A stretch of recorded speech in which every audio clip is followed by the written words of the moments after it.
Hey there, it's your boy Foxy, back for more relationship stories.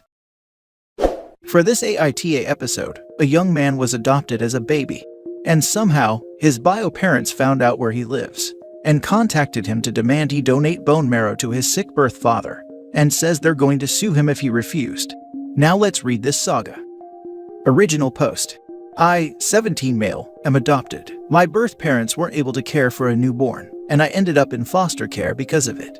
I was adopted by my family when I was 2. I have a very happy life, one I likely wouldn't have with my birth parents. About a month ago, my birth parents got into contact with my family. Long story short, my birth father is sick and needs a bone marrow transplant. They are on a wait list but haven't heard back just yet. I am the only child they ever had, and odds are I am a match. Pretty much they wanted my parents to get me tested and then donate my marrow to him. My parents told me that it's up to me, and after some thought, I said no. I don't know them other than they gave birth to me. They have had no part in my life whatsoever, and now they suddenly need me. Well, they send my parents a nasty message saying they can sue to force me to donate my marrow. I do feel a little bad, but I feel like this isn't my problem. Am I in the wrong here? Edit, sorry. Right after I posted, I went to the store with my mom. Just wanted to clear up some things I read in the comments. I have no contact or anything with my birth parents. From what my parents told me, I was put into foster care when I was less than a month old. That is how they got me, and they decided to adopt me, which was finalized when I turned 2. I have 4 siblings and I have a great life. They told me when I was old enough that I am adopted, but outside of that, I had no idea who my birth parents were or what they even looked like.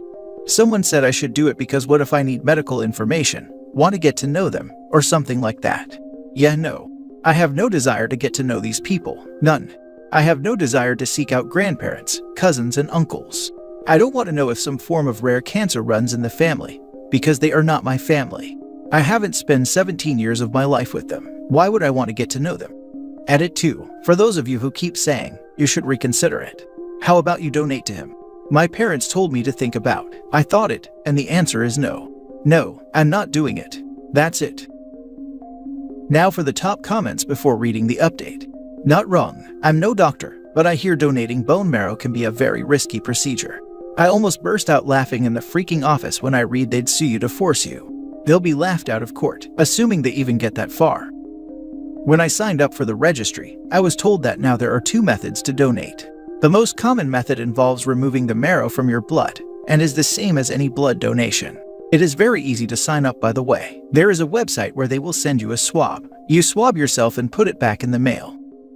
Not wrong, I donated bone marrow to my sister 5 years ago. It was no small thing. I had complications with the surgery, couldn't walk for 2 weeks, and other things. It was really, really painful. I was going to give you sort of a pep talk about doing it anyway, since you would be potentially saving a life, even if it's the life of a complete stranger. That was until I read the line about how they threatened to sue you to force you to donate. That's the most tragically hilarious thing I've ever read. You cannot force a person to undergo a voluntary surgery. You should call their bluff. Indeed, not wrong, especially after the suing part. Wish them good luck with that. They didn't want you then, they won't have you now.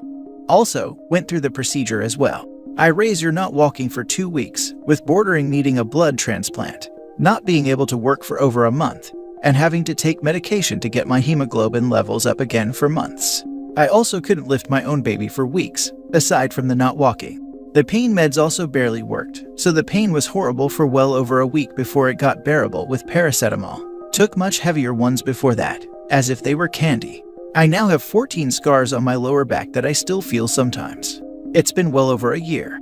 Surgical donation is no joke. And the dialysis one is not exactly a ride in the park either, thanks to those meds you have to take beforehand. Not wrong. How dare they threaten you like that? They gave up all rights to you at birth, and are now still not wanting a relationship, just for you to undergo a medical procedure to save his life. Way to go, guys. They could have asked to meet you so they could plead their case, but they went nuclear. Ignore them. Now for the first update. It's early, I'm getting ready for school between typing this. Read more comments this morning, and again let me clear something all. My egg and sperm donors didn't lovingly give me up. I was taken. My parents don't know the exact reason because that information was never released to them. They were just told, and I quote, it wasn't a good environment for a child. I was taken. Even if they had given me up, doesn't mean I owe them anything. Not like I asked to be born like every freaking child on this green earth. If being born means I am suddenly in debt to them, I would have been the slowest sperm you ever seen. I would have happily raced into a sock. Y'all can be a bunch of hypocrites. In one breath you say there are kids in foster care who need a home. Well, I was a foster kid who was given a home by 2 loving parents. Then in the next breath you are saying, what about your family? I have a family. They have raised me for 17 years. Medical history. Some very helpful people have privately messaged me to let me know that in 2021, I get all that stuff without ever having to speak to these people again. Ever. Amazing how far science has come, right? I'm going to be showing this to some of my friends today because I have to admit, I'm over it. It's not my problem if this man dies.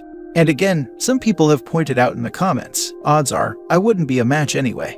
And he has been luck getting a donor off the list, and it will be faster than waiting on me to get tested only to be told I'm not a match anyway. And again, with those on your hill screaming, well, wouldn't you donate to a stranger? I donate blood mostly because it gets me out of PE class. I like donating blood.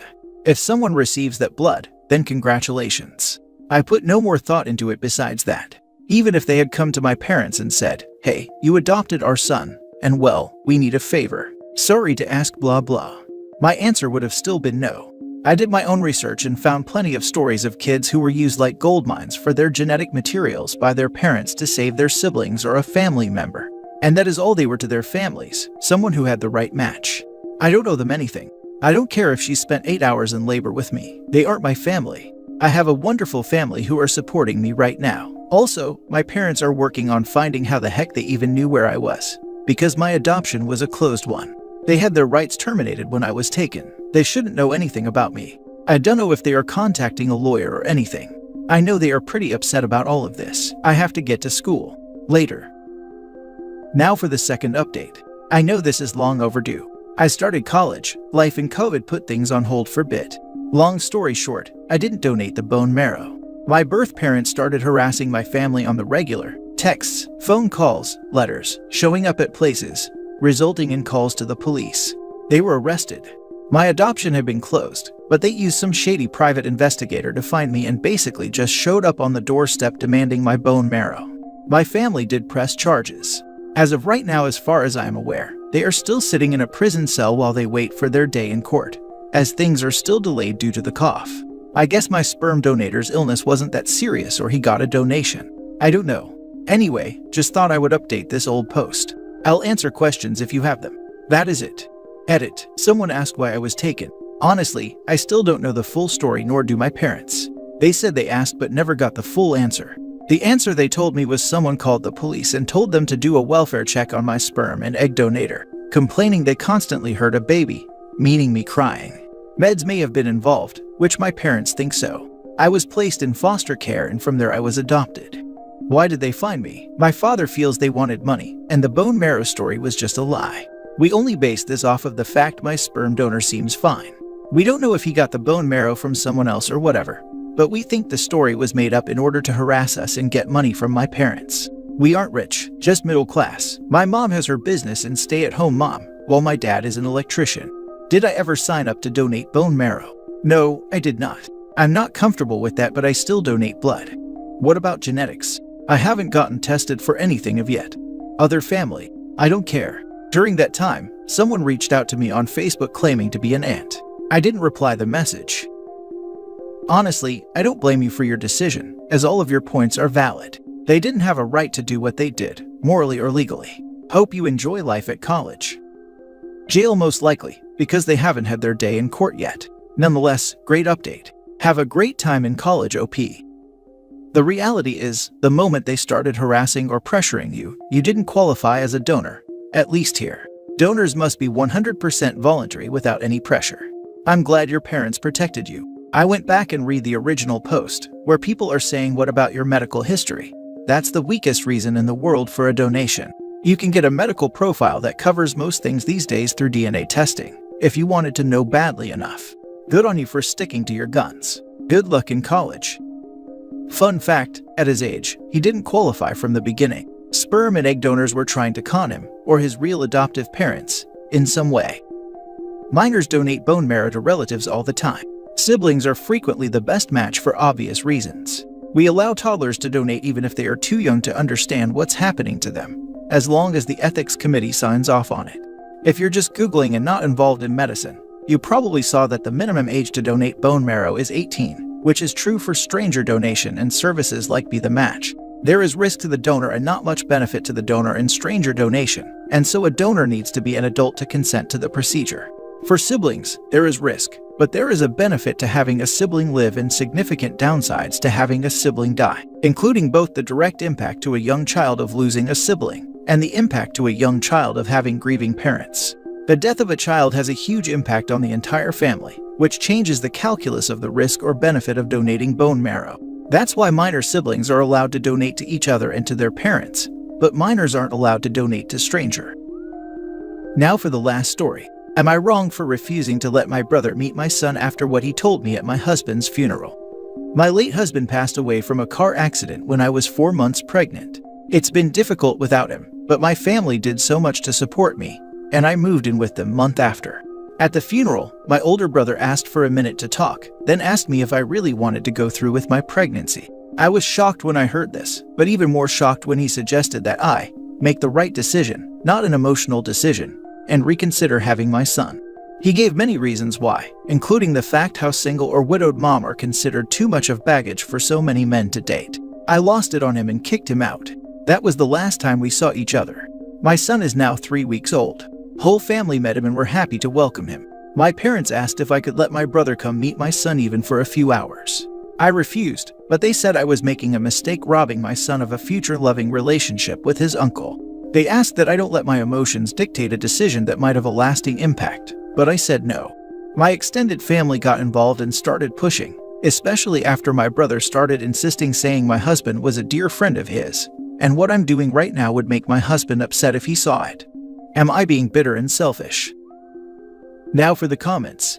Not wrong. Every time he says how much of a dear friend he was, remind him of that talk at his dear friend's funeral. Heck, remind the whole damn family of it. Repeatedly remind them all, until your child is old enough to understand what you are saying. Not wrong at all, OP. Remind him that he didn't want you to keep your child, so he should just imagine or pretend that you didn't. And that he called this child baggage. Not wrong. You don't have to allow anyone in your child's life that you don't want to. That includes family. Your brother said some pretty awful and tactless things while you were still at the funeral of the father of your child. I'm assuming he also hasn't bothered to apologize, but still feels he is entitled to have a relationship with your son, and has no problem emotionally manipulating you in order to get what he wants. Yeah, no, you're not in the wrong here. Tell your extended family that the discussion is closed and anyone who brings it up again will not be seeing your son for a long time. If and when you want your son to have a relationship with your brother, you will let him know. You don't have to allow anyone in your child's life that you don't want to. That includes family. I say this as someone who loves my nieces with all my heart, but uncles aren't actually that big a deal. Most kids could take or leave their uncles, even if those uncles are heavily involved in their lives. It's not like you're depriving your children of some quintessential childhood experience by not bringing a particular uncle around. Absolutely agreed. And that's from a guy whose uncle played an essential role in the makeup of who I am today.